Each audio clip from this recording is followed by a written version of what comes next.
bienvenue dans l'émission Si le tarot m'était compté. Aujourd'hui, nous avons réalisé un taroscope. Le taroscope a compté des dates du 6 au 11 juin. Alors, pour commencer la semaine du 6 au 11 juin, c'est-à-dire du 6 au 7, nous avons en première carte la carte de la guidance.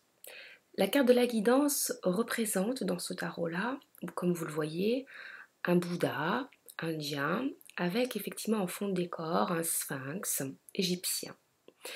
Cette image va beaucoup plus loin dans son interprétation.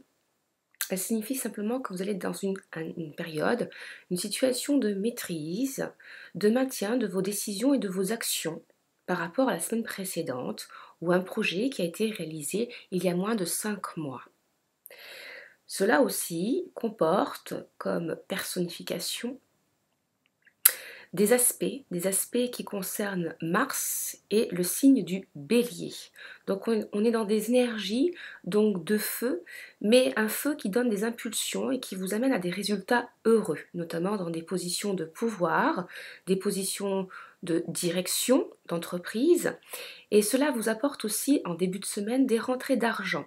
Il ne s'agit plus de négociations, de contrats ou d'attente d'une réponse. Au contraire, on est vraiment dans la bonne nouvelle, le résultat heureux et les récompenses des efforts et de votre fermeté quant à l'exercice de votre autorité sur la domination de cette situation-là. Ça peut concerner à la fois une situation amoureuse, mais tout aussi bien une situation professionnelle, voire familiale.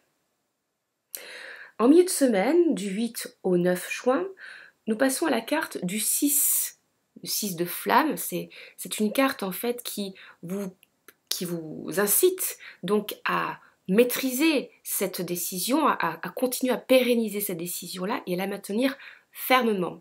On vous dit simplement que vous risquez d'avoir, même par exemple en termes de professionnalisme, des concurrents qui vont essayer de lutter sur votre secteur d'activité, qui vont essayer de vous concurrencer, qui vont établir des barrages, et cela aussi peut concerner tout à fait donc les relations sentimentales, c'est-à-dire il peut y avoir des personnes dans votre environnement, notamment familial ou amical, qui pourraient essayer de vous influencer, essayer de vous faire détourner de votre prise de décision, et qui semblent être bonnes, qui semblent être justes.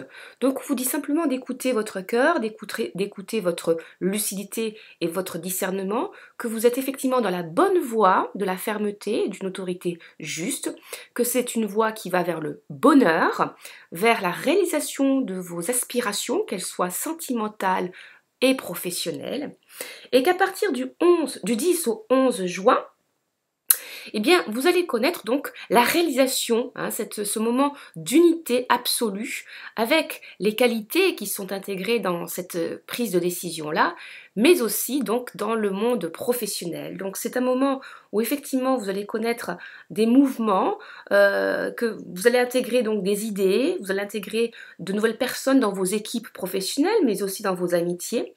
Et c'est une fin de semaine qui se tourne donc vers la fin et la récompense des efforts et qui vont donc vous apporter un sentiment de quiétude. Il faudra simplement ne pas vous embourber dans une situation d'inertie. Donc il faudra veiller, mais au contraire, c'est une semaine qui tend vers l'élévation, qui tend vers des prises de pouvoir, vers un élargissement de votre charisme et effectivement donc une réalisation en tout cas sentimentale et professionnelle. Ça peut concerner donc les signes des béliers, les signes du scorpion, les signes de terre aussi comme la Vierge et le Taureau, qui vont vraiment baigner dans des relations amoureuses très fortes, mais qui vont vous imposer en fin de semaine une capacité d'adaptation, en tout cas à une situation qui devait changer, mais qui devait changer dans le bon sens.